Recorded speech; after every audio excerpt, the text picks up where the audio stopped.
Welcome back, everyone, to our prayer journey with Mike Toth as we continue stepping through the book of Mark, one verse at a time. Today, chapter 9 and verses 14 through 30. You know, I worked with kids for a long time as a youth leader.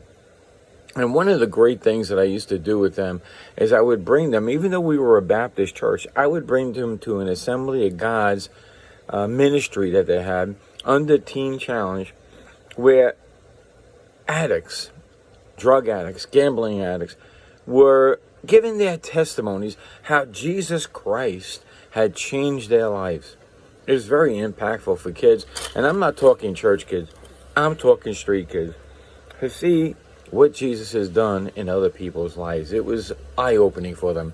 And one of the calls they always said was to press on to the mark of the prize of the high calling of Jesus Christ. When we get away from Jesus sometimes, not meaning to, we have a ministry, we start doing the ministry, and all of a sudden, instead of being Jesus's ministry, it becomes ours. And we lose the power that comes with Jesus Christ. I once went on a retreat, and the retreat was all about Jesus only. And what a truth to that.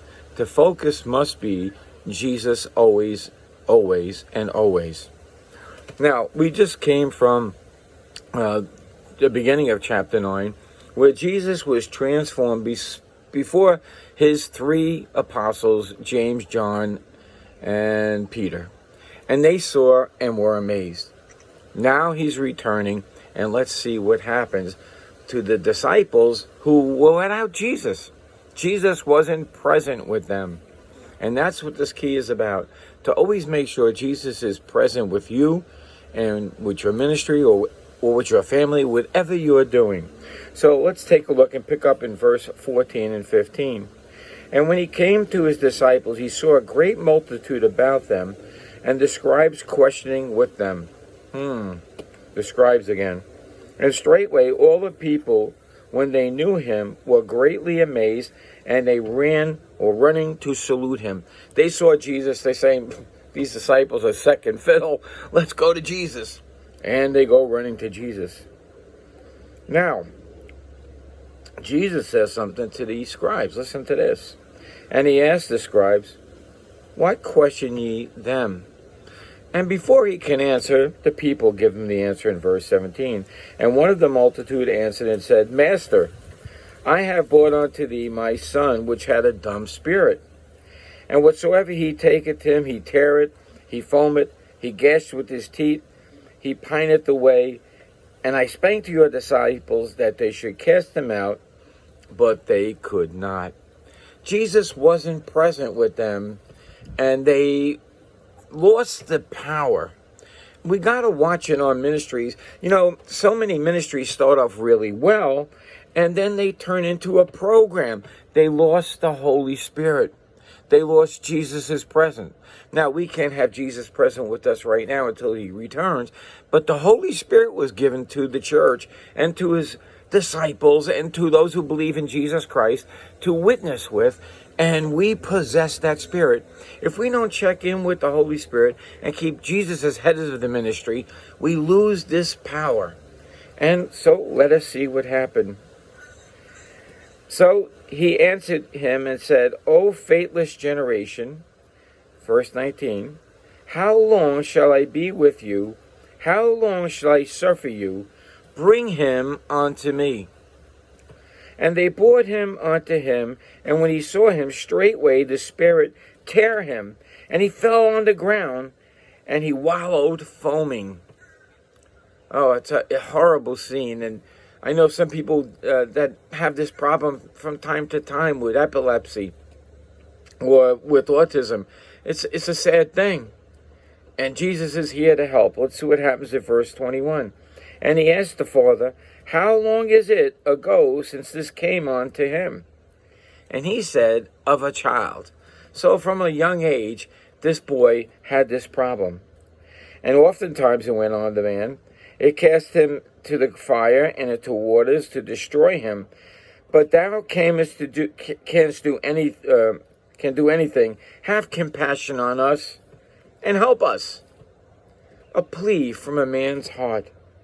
And Jesus said unto them, If thou canst believe, all things are possible with him that believe. And straightway the father of the Lord of the child cried out and said with tears, Lord, I believe. Help my unbelief. Oh, what a sad state man is in. We lose this belief so quickly. I want to believe. Sometimes I have doubts. And what do? I ask the Lord, help me to believe. This is the same problem the disciples were facing. They're trying to heal this boy. They can't do it because they lack the faith of keeping Jesus in their presence. Now, what's the biggest thing Jesus is always concerned about? It is the soul. And I think that is what he's really have to hear with this man. And this man crying this out, Lord, help my unbelief. And you know, if you don't believe in God and he's calling you and you want to believe, ask him and he'll give you the strength to believe. So we go on to verse 25. And when Jesus saw the people came running together, he rebuked the foul spirit, saying to him, Thou dumb and deaf spirit, I charge thee, come out of him and enter no more. And the spirit cried and rent him sore and came out of him, and he was as one dead, insomuch that many said, He is dead. You know, I don't know. I one time I almost drowned. I had to swim, and I know you're supposed to go with the tide, and I just couldn't do it. I didn't have the faith. And I busted in trying to swim harder and harder. When I made it to the beach, I was 300 feet down further than where I started. And I laid in that sand, totally exhausted, could not even move. I had no strength left. I was just thanking God that I made it out of that water. This boy has lost all of his strength, and the same thing has happened to him. But Jesus took him by the hand and lifted him up, and he arose.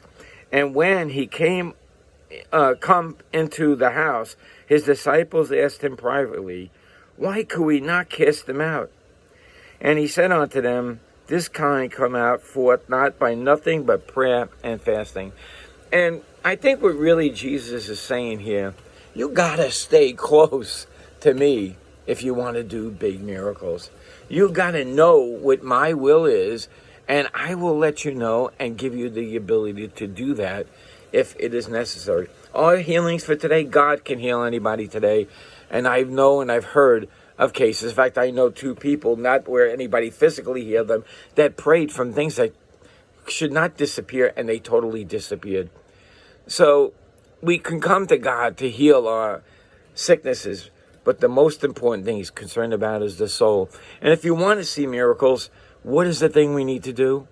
Jesus has got to increase, and we got to decrease. It's not our ministry, it's his ministry. So I hope if you find yourself out here in need of a healing of the spirit to be saved, I pray God would come into your heart. Just ask him, and Jesus will come and save you. And for those that are struggling, I know I have a granddaughter with diabetes. It's hard for me sometimes when I'm taking care of her to say, this poor thing is going through all this. I know somebody with a child with autism, and a couple actually, and extreme autism. Very hard things. Can God take them away? Yes, he can. Does our faith restrict that? I doubt it. But we can ask God to see what he would do. Sometimes there's a purpose for everything, and we don't see it. So until next time, may Jesus increase as we decrease.